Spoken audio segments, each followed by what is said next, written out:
Vou fazer a oração já começando, vamos lá. Senhor nosso Deus e nosso Pai, nós estamos diante da Tua presença, mais uma vez, para observarmos, meu Pai, esse momento especial de dedicação, de consagração, de informação da palavra, para todos aqueles, meu Pai, que estão no propósito do jejum. Nos ajuda a levarmos esse jejum até o último dia, que a Tua graça se derrame sobre nós, que o Senhor nos dê grandes respostas de oração. Te peço, Deus, e te agradeço no nome de Jesus. Amém. Amém? Só uma pergunta, tem alguém que já aí acabou quebrando o jejum? Será que temos alguém?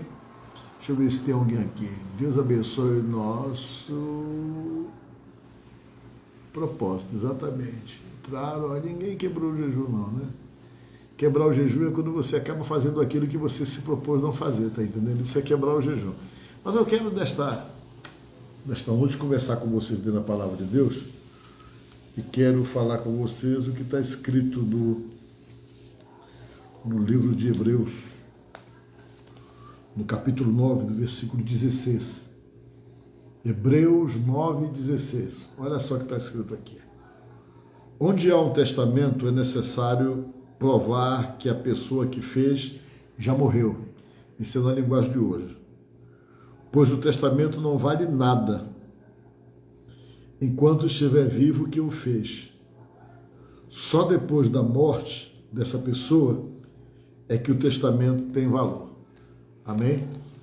Quero falar um pouquinho com vocês sobre Jesus. Jesus, vocês sabem que ele veio ao mundo e ele morreu da cruz. Morreu da cruz para quê?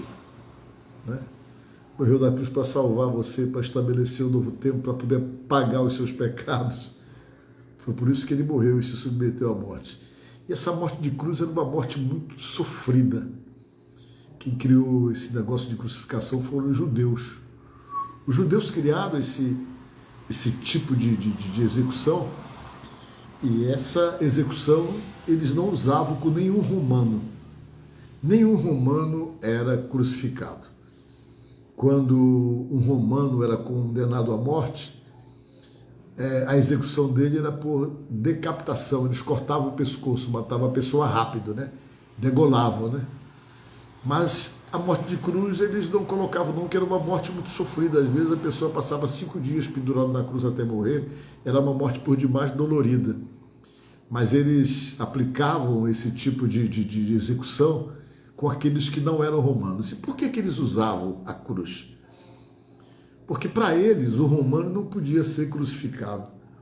Por que o romano não podia ser crucificado? Porque o simbolismo da crucificação era exatamente que as pessoas que eram condenadas, eram crucificadas, estavam caindo na maldição do Deus deles, do Deus que eles adoravam lá, chamado Tamuz. Por isso que a cruz, a letra da cruz é um T, né? É um T de Tamuz. E esse Deus Tamuz era um Deus muito adorado lá, que os romanos depois acabaram substituindo ele por nosso Senhor Jesus Cristo. Vocês sabiam disso? Por isso que a gente vê, por exemplo, que tem uma procissão que tem uma imagem do Senhor morto. Vocês já ouviram isso? Pois é. E era assim que era. A imagem do Tamuz, que eles adoravam lá em Roma, era a imagem de um Deus morto. Vocês estão entendendo?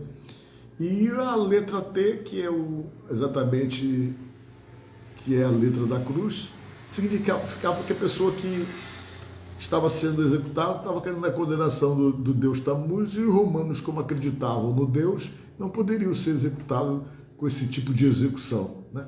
Onde é que está escrito alguma coisa sobre Tamuz? Está escrito em Ezequiel, no capítulo 8, versículo 14. Ezequiel 8, 14 conta que as mulheres choravam por Tamuz, tinha a imagem dele morto, e as pessoas choravam por esse Deus. Deus entre aspas, né? Mas quem era esse Deus? Esse Deus que os romanos adoravam era filho de uma outra deusa chamada Semiramis, era o nome dela. Essa Semiramis, ela era chamada na Bíblia de Rainha dos Céus. Ela era chamada também de Star, era outro nome que dava para ela, Star. E dava outros nomes, mas Semiramis era um dos nomes. Ela era uma deusa babilônica, né? Assim como Tammuz também era um deus babilônico. E segundo as tradições babilônicas sobre essa deusa, ela teve um relacionamento com seu filho. E o seu filho era exatamente o Tammuz. Vocês estão entendendo? E a imagem que ela tinha de adoração lá em Roma, a tal da deusa, era a imagem de uma mulher com uma criança no colo. Viu? Por quê? Porque simbolizava a fertilidade. Por isso que ela tinha uma imagem com uma criança no colo. Pena que eu não posso passar aqui para você, senão vai pegar na internet. Se você entrar na internet e colocar assim, Tammuz, você vai encontrar. Se você colocar Semiramis ou colocar Rainha dos Céus, você vai encontrar a imagem dela. Tem imagens antigas dela, né? E todos esses deuses, eles foram transferidos para o cristianismo. Só mudaram de nome. Isso aconteceu quando o Constantino praticamente oficializou o cristianismo como uma religião oficial do Império.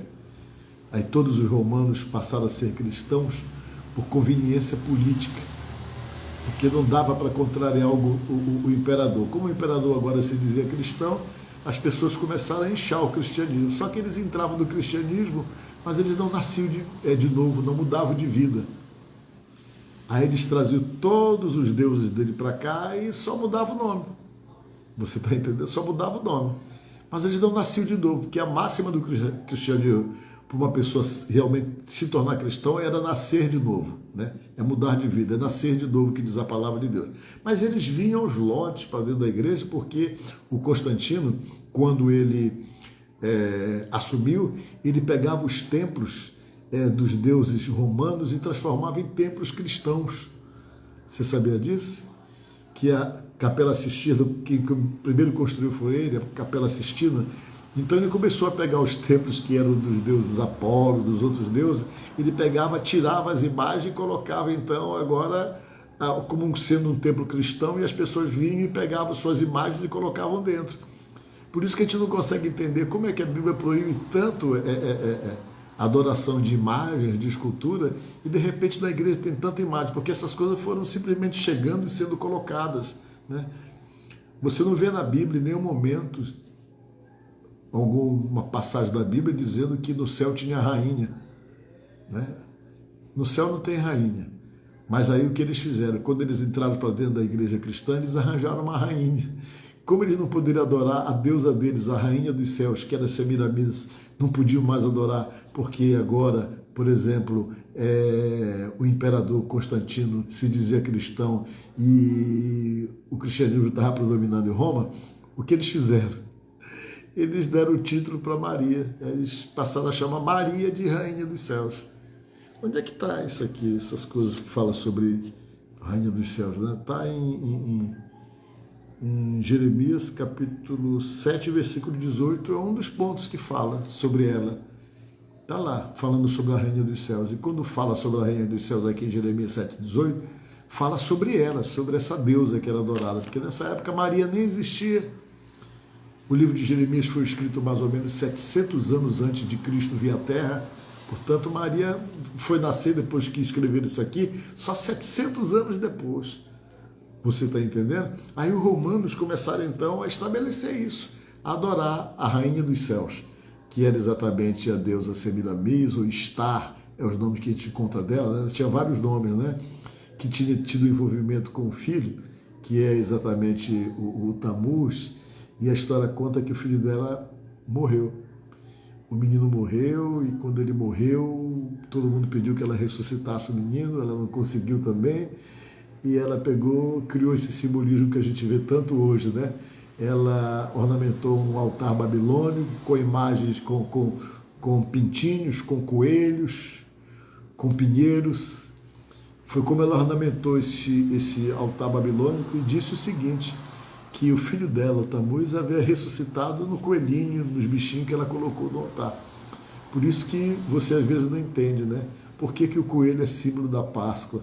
Se a Páscoa não tem nada a ver com o coelho, quem o símbolo da Páscoa é o cordeiro, né? Aquele cordeiro que foi imolado lá no dia em que o povo de Deus saiu do Egito, da escravidão do Egito, que eles tiveram que matar um cordeiro e pegar o sangue do cordeiro e colocar no umbral da porta, para que o anjo da morte, quando passasse ali sobre as casas, que visse que a casa que estava marcada com sangue, o anjo da morte não entrava para matar o primogênito. Né? E todas as casas que não eram marcadas, o primogênito morria. O primogênito é o primeiro filho, acabava morrendo, né? Por isso que se estabeleceu a Páscoa, né? Que depois tornou-se a Páscoa cristã. Por quê? Porque aquele sacrifício daquele cordeiro lá no Egito apontava para Jesus. Já era uma forma que Deus encontrava há milhares de anos antes, apontando para Jesus, que ia chegar e que ia ser o Cordeiro de Deus que ia tirar o pecado do mundo de uma vez, que ia nos livrar da morte. Assim como aquele cordeiro livrou o povo de Israel da morte, os hebreus da morte lá no Egito, hoje nós somos livres da morte eterna através de sermos lavados no sangue do cordeiro chamado Jesus Cristo, que nos purifica e que nos livra da morte eterna. Está dando para você entender como é que é o negócio muito sério? Pois bem, então morria na cruz quem era exatamente, quem não era romano. Os romanos não morriam. E Jesus foi crucificado como se estivesse caindo na maldição do Deus Tamuz, que era o tal filho da Semiramis com quem ela teve um relacionamento, que morreu, que ela não conseguiu ressuscitar. E ela ornamentou o altar com os coelhinhos. Por isso que as pessoas vêm da Páscoa e começam a dizer: poxa, mas na Páscoa o que tem a ver o coelho com a Páscoa? Nada. Tem a ver coisa nenhuma. Isso foi infiltrado, foi colocado, foi adaptado na época em que realmente Constantino oficializou o cristianismo como uma religião praticamente oficial do Império Romano. Aí o pessoal começou a trazer essas coisas para dentro da igreja, que nunca teve. Você não vê nenhuma confirmação no Novo Testamento que coelho é símbolo da Páscoa. Pelo contrário, você vê no Velho Testamento que coelho é um animal impuro. Os judeus não podiam comer. Você está entendendo? Mas, no entanto, todo mundo fica comemorando aí o coelho como se ele fosse símbolo da Páscoa, totalmente errado, quando na verdade o símbolo da Páscoa, pela Bíblia, é o cordeiro. Você está entendendo? O cordeiro que é o símbolo da Páscoa. E essas colocações aí que a gente vê, tudo foram introduzidas no meio da igreja. Tudo foram colocados, foram adaptando essas práticas, esses costumes que a igreja nunca teve. Você não encontra na Bíblia afirmação disso aí. Você não encontra na Bíblia, por exemplo, que no céu tinha rainha. A única vez que você encontra na Bíblia são nesses textos. Tem esse e tem outro ainda que fala sobre a rainha dos céus. Tem esse aqui, Jeremias 7,18, e tem um outro texto também que fala que ela é a rainha dos céus. Você está entendendo? Que era a Semiramis, que o povo de Deus adorava e ficou envolvido com ela, e por causa disso, Deus acabou desterrando eles para a Babilônia, que era a terra da deusa, e eles ficaram lá de castigo durante 70 anos, diz a palavra de Deus, porque uma das coisas que provocou isso foi também a adoração a essa deusa, que Deus não queria. Eles não adoravam só essa deusa, não, o povo de Deus. Eles se desvirtuaram, adoravam Moloque. Era um deus que tinha a imagem de um touro, de um boi, né? E a adoração para esse Moloque era sacrifício de crianças. O povo de Deus estava fazendo isso. Isso acabou provocando eles irem lá para a Babilônia e ficarem lá desterrados durante 70 anos, porque eles romperam com Deus para ficar envolvido com esses deuses que Deus nunca aceitou. Só tem um Deus verdadeiro. E Jesus Cristo então veio e morreu na cruz para poder salvar a gente. Você está entendendo? Agora veja bem uma coisa que eu quero dizer para você que eu acho muito importante. Por conta dessas tradições que entraram na igreja, essas tradições babilônicas que foram se adaptando dentro da igreja, as pessoas foram perdendo a visão da fé, a visão das coisas. Aí o que aconteceu? Aconteceu que as pessoas começaram a achar que outros santos do passado podiam salvar, porque tem gente que imagina que a Virgem Maria pode salvar alguém. Não pode, ela foi uma mulher abençoadíssima, uma mulher de Deus, que a Bíblia diz que ela é bem-aventurada, a mais feliz entre todas as mulheres, que serve de exemplo para nós, da forma digna como ela viveu. Mas ela não pode salvar. Você está entendendo? Não existe vários salvadores, só existe um. Tá? E às vezes as pessoas começam a dar para os santos uma conotação de importância que na verdade eles não têm. Não foi Pedro que morreu por você na cruz. Não foi Maria que morreu por você na cruz. Não foi José que morreu por você na cruz. Não foi João, não foi nenhum deles. Pelo contrário, todos eles estavam na dependência da morte de cruz de Jesus para também serem salvos como nós. Porque todos eles pecaram, só que não pecou foi Jesus. Vocês estão entendendo bem? Pois bem, então o que aconteceu dentro desse contexto todo, né? Jesus estava perto da morte dele e ele até falou para os discípulos, né, que estavam meio confusos. Um deles era o Tomé, que dizem que era cientista. Quando Jesus estava perto de morrer, Jesus disse: olha, eu tenho que ir, vocês sabem para onde eu vou, vocês sabem qual é o caminho. Jesus falou para eles. Está lá em João 14, 4, 5, por aí assim. Quando, João 14, 4 em diante, quando Jesus falou isso, o Tomé chegou e disse: mas Senhor, peraí, a gente não sabe qual é o caminho não. Ele falou para Jesus: a gente não sabe qual é o caminho. E ele esperou que Jesus desse uma resposta para ele sobre o caminho verdadeiro, que isso é uma das coisas que todo mundo pergunta: qual é o caminho verdadeiro, pastor? As pessoas falam assim: tem tanta igreja que a gente não sabe qual é o caminho verdadeiro. Meu amigo, o caminho verdadeiro não é uma igreja. Você está entendendo? Não é uma igreja.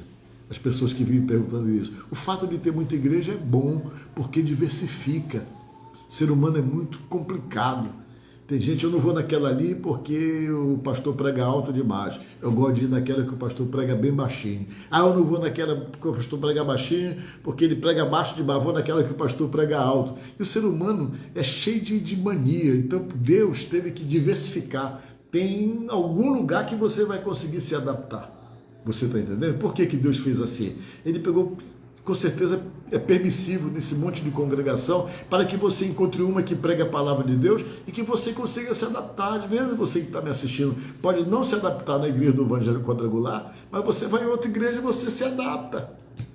É normal isso aí, o fato de ter muita igreja, isso é saudável, eu não acho que seja errado não. O que é errado é a igreja que não prega o Evangelho, que não prega a palavra de Deus, aí não está exercendo, por exemplo, a função para a qual deveria existir, para a qual foi chamada. E eu não posso entrar nesse mérito, porque quem sou eu para estar julgando quem prega ou quem não prega a verdade? Porque tem gente que fica aí criticando os outros. Eu não gosto, isso aí pertence a Deus. Deus que vai saber como é que funcionam essas coisas, no último dia que a gente vai saber.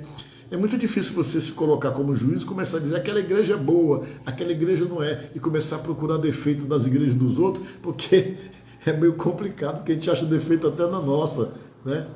Não existe igreja perfeita. Por que não existe igreja perfeita? Porque a igreja é composta de homens, de seres humanos, e os seres humanos não são perfeitos. Como é que a igreja vai ser perfeita? Eu não sou, você não é, aí como é que não conseguiu uma igreja perfeita? Né? E tem gente que fica atrás dessas coisas, iludido com essa questão: vou achar a igreja perfeita. Aí chega lá, a igreja é composta de seres humanos e homens, e os homens falham, os homens erram. Vocês estão entendendo? Só quem não falha e quem não erra é Jesus Cristo. Qualquer um pode cair, mas Jesus não cai. E quando alguém cai, a Bíblia diz que Deus levanta essa pessoa. A Bíblia diz que se o justo cair por 7 vezes o Senhor o levantará. Mas tem gente que é tão radical que quando alguém falha, ele quer acabar de matar a pessoa, acabar de jogar uma pedra em cima para liquidar com a vida da pessoa. Não, a Bíblia diz que se a pessoa caiu, a gente tem que levantar. Não ficar criticando, ficar falando mal, ficar aí julgando as pessoas como se nós fôssemos perfeitos para poder estar julgando a vida dos outros, gente. Isso não tem lógica, isso não é uma visão cristã, não é uma visão de Deus, né? A prova é que Jesus teve paciência com Judas Iscariotes, que traiu ele. Eu vi um dia desse pastor Matheus pregando, eu achei interessante, né, que Jesus ainda deu até a ceia para o Judas Iscariotes, depois dele ter negado Jesus, dele ter vendido Jesus, ainda veio tomar ceia com Jesus. Jesus não disse assim: não, tu não vai tomar ceia não, porque tu acabou de me vender ali. Jesus não falou isso. Jesus queria resgatar as pessoas.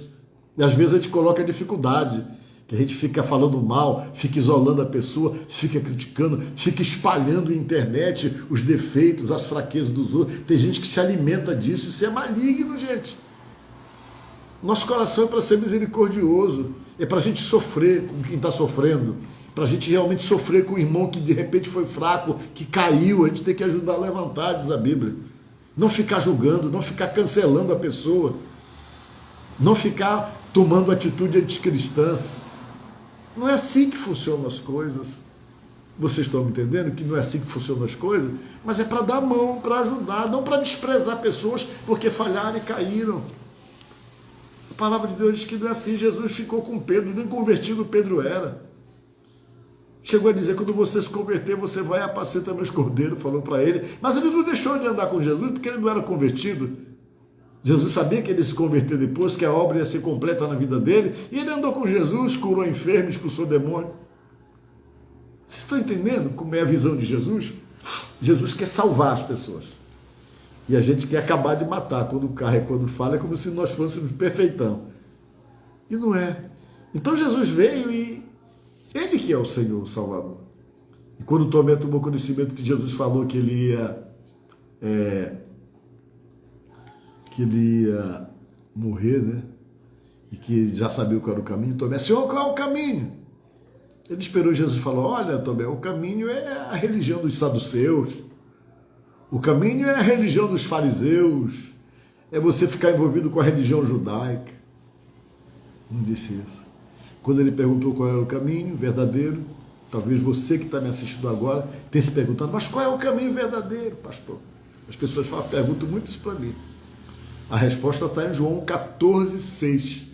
Em João 14,6 diz o quê? Jesus respondeu para o Tomé dizendo, eu sou o caminho, viu? A verdade que você procura e a vida eterna que você realmente precisa. Você está entendendo o que Jesus falou? Primeiro, Tomé queria saber qual era o caminho, Jesus falou, olha, eu sou o caminho. Tomé queria saber onde é que estava a verdade, Jesus disse, eu sou a verdade. Queria saber da vida eterna, eu sou a vida. E depois Jesus completou, ninguém chega ao Pai, a Yahvé, se não for por mim, disse Jesus. Só é por mim. Se você pudesse chegar ao Pai através de qualquer outra pessoa, Jesus teria dito, olha, ninguém chega ao Pai se não por mim, por João, por Paulo, por Maria, por José. Mas Jesus não disse isso. Ele falou no singular dizendo, tem que ser por mim, só chega ao Pai se for por mim. Se houvesse mais de um caminho, como as pessoas falam às vezes aí, é comum as pessoas falarem, todos os caminhos levam a Deus. Duvido. Não, a Bíblia não diz que tem todos os caminhos, que são vários caminhos. A Bíblia diz que só um caminho leva a Deus. E é Jesus. Por isso que ele falou, eu sou o caminho. Se houvesse outros caminhos que você pudesse chegar até o Pai e a Vé, ele teria dito assim, eu sou um dos caminhos. Ele poderia falar assim. Mas ele falou, eu sou o caminho, no singular. Tentando dizer para você que não tem outra maneira de você chegar ao Pai, de ter vida eterna, se não for através da verdade que é nosso Senhor Jesus Cristo. E ele foi, se sujeitou à morte por isso. Veja bem o que é que diz aqui, lá no livro de 1 Timóteo, capítulo 2, versículo 5. Sabe o que é que diz lá? Que não tem outro mediador entre Deus e os homens. Não tem alguém que possa mediar, sabe, de mediar a tua vida entre Deus e os homens, alguém que possa te levar ao Pai. Só Jesus Cristo, o Senhor e Salvador. Por isso Timóteo falou, Paulo falou, aliás, que há um só mediador entre Deus e os homens. Você está entendendo? E para encerrar, vocês lembram o texto que nós lemos no começo? Sobre testamento? Né? Foi o que nós lemos aqui no livro de Hebreus. Deixa eu ver aqui. Eu anotei. Agora eu vou concluir com isso aqui que eu falei para vocês. Hebreus. Tá? Vou pegar minha Bíblia aqui. Tá? Essa Bíblia é na linguagem de hoje. Tá bom? Hebreus 16. Onde há um testamento, é necessário provar que a pessoa que fez o testamento morreu. Pois o testamento não vale nada enquanto estiver vivo quem o fez. Só depois da morte dessa pessoa é que o testamento tem valor, está dizendo aqui. Você entendeu agora o plano de Deus? Jesus fez um testamento. E nesse testamento nós somos altamente beneficiados pela graça, pelo perdão, pela misericórdia de Jesus, pela benevolência de Jesus. Para o testamento dele poder ter valor, como está falando ali em Hebreus, ele morreu. No momento em que ele morreu, todos os benefícios que estão no Novo Testamento, de vida eterna, de salvação, é para você. Se você aceitar Jesus e se arrepender, você é beneficiado. Você só vai saber da importância dessa decisão junto com Jesus é quando você morrer, que você vai ver para onde é que você vai, por conta de estar envolvido com Jesus. E se você não estiver envolvido com Jesus e não aceitá-lo, você também vai saber depois de morrer, porque você vai saber para onde é que você vai por o fato de não ter aceitado Cristo como Senhor e como Salvador da sua vida. Você está entendendo? Então, o testamento tem valor por conta disso, gente. Para dar direito a todos nós o que o testador deixou para nós. É aquela história que todo mundo sabe, quem é advogado sabe disso. Quando você tem muitos bens, você faz um testamento dando uma parte para cada um. Enquanto você está vivo, você diz, olha, eu vou mudar esse testamento. Você pode mudar quantas vezes você quiser, mas depois que você morre, ninguém pode tocar no testamento, porque o que está escrito ali realmente se tornou lei. Então, o testamento só tem valor quando o testador morre. Enquanto o testador está vivo, é só um papel assinado. E Jesus Cristo morreu na cruz exatamente para quê? Para poder dar validade ao seu testamento. Hoje nós sabemos que o Salvador é Jesus Cristo, que Ele é o mediador entre Deus e os homens, que não há outro mediador entre Deus e os homens. Nós sabemos disso. E hoje nós sabemos também de uma coisa, que o testamento dele tem valor, que o testamento dele nos dá direitos e benefícios. Olha aqui. Daqui para cá, tudo que está escrito aqui nesse testamento é para você de benefício. Porque o dono desse testamento aqui morreu. Ele morreu para que esse testamento dele pudesse ter valor. Amém? Jesus morreu por você, para te dar direitos de vida eterna, se você reconhecer Ele como Senhor e como Salvador. Amém? Vamos fazer uma oração, deixa eu ver. Quantos minutos a gente passou a nossa conversa? Ixi, está na hora, né? De orar por você. Mas antes de orar, eu quero dizer para você o seguinte, né? Depois você assiste no YouTube. Essa mensagem está no YouTube. Daqui a pouco, ele vai colocar ainda. O Paulo vai arrumar ela fica menor um pouco e vai colocar no YouTube. Você aproveita, compartilha ela com alguém. Entre lá no YouTube, é IEQ Península. Você procura no YouTube IEQ Península, o que você vai ver lá? Vai ver lá um monte de pregação dos pastores da igreja da Península. Né? Eu, os outros que pregam, todas as pregações estão lá registradas. E essas lives, todas elas estão registradas lá no YouTube da Igreja do Evangelho Quadrangular da Península. Então é só clicar lá, IEQ Península, que vai aparecer no YouTube lá exatamente a igreja, e você entra, quando você entra, você vai encontrar as mensagens todinha, até dessa live aqui. Aproveite, baixa aquilo ali e mande para alguém, ou então vai ficar daqui a pouco também a mensagem aqui no Instagram, você pode fazer isso, né? Então, nos ajude a evangelizar. Mas amanhã é quarta-feira, eu quero aproveitar e dizer para você que amanhã na Igreja Quadrangular do Monte Castelo, nós temos 3 cultos para Deus com oração por você. Esse culto que nós temos na quarta-feira, ele acontece há mais de 40 anos, acho que é quase 50 anos que aquele lugar ali é frequentado por pessoas para serem abençoadas, porque os pastores como nós e o outro oramos pelo povo. Você tá entendendo? Por que a gente ora pelo povo e pede para as pessoas serem ungidas? Vou já explicar para você aqui. A gente crê em milagre, crê no poder de Deus, a gente ora. Muita gente foi curada da Igreja Quadrangular do Monte Castelo, foram libertos. Muitas pessoas que hoje são pastores da nossa igreja e até de outras igrejas se converteram e começaram a ir nesse culto e lá se converteram a Jesus Cristo. E muitas pessoas receberam bênçãos nesse culto de quarta-feira, que tem lá. Tem o primeiro horário, é 9h30 da manhã, depois tem 5h30 da tarde e depois tem 7h30 da noite. Eu vou estar no culto das 7h30, né? 9h30 da manhã está lá o pastor Paulo Neto, às 5h30 da tarde está lá o pastor Antônio, e às 7h30 da noite eu vou estar lá no culto. Você está entendendo? O que é interessante frisar para você? A gente unge as pessoas com óleo.